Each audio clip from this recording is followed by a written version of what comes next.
একটি প্রশ্ন জেগেছে, আমরা লাখ টাকা দিয়ে আলেমানি ওয়াজ করার জন্য হেদায়েত যেন খুঁজে পাই।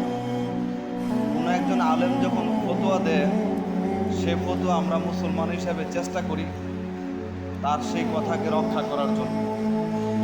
একইভাবে আল্লাহর ঘর মসজিদ, সেখানে 5 ওয়াক্ত মুয়াজ্জিম আজান দেয়, ইমামের পিছনে দাঁড়িয়ে মুসল্লিরা সালাত আদায় করে, অথচ সে আল্লাহর ঘরকে পরিচালনা করার জন্য কমিটির প্রয়োজন হয়। যদিও সেটা আল্লাহর ঘর,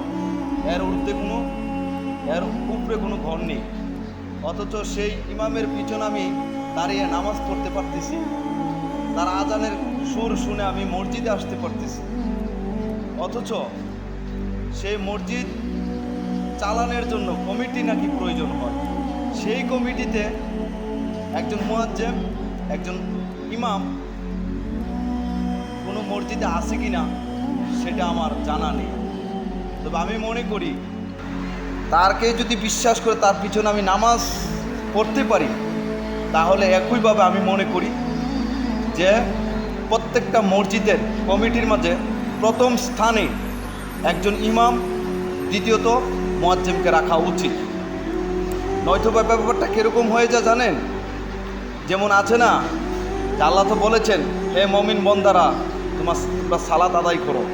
এর যে জোরটা দেখতেছি সেটা হলো, আমরা সাধারণত মসজিদে কিন্তু অমুসলিম কেউ যায় না, কোনো হিন্দু সম্প্রদায় মানুষ মসজিদে নামাজ পড়তে যায় না, যায় সবাই মুসলমানই। অথচ সেই মসজিদে আমরা ঢোকার সময় অনেকে জুতা নিয়ে মসজিদে ঢুকে পড়ি। আমি কতটুকু ইমানদার হলাম আর কতটুকু আমার ভিতরে আস্থাবোধ আছে সেটাই আমার নিজেরই প্রশ্ন জাগে। তাই অথচ ইমামের পিছনে আমি দাঁড়িয়ে নামাজ পড়তে পারলাম, কিন্তু কমিটির বেলা তাকে আমি বিশ্বাস করতে পারতেছি না, তাহলে আমার তো সেখানে সন্দেহ থেকে যায়। আদৌ থেকে আমি সেই ইমামের পিছনে যে নামাজ পড়তেছি বিশ্বাসের সাথে পড়তেছি। অনেকে হয়তো বলবেন নামাজ কবুল করার মালিক তো আল্লাহ।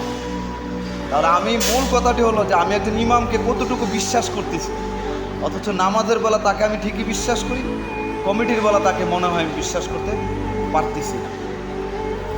আসলে অনেক দিন যাবত এই কথাগুলো আমার মনে পড়তেছিল।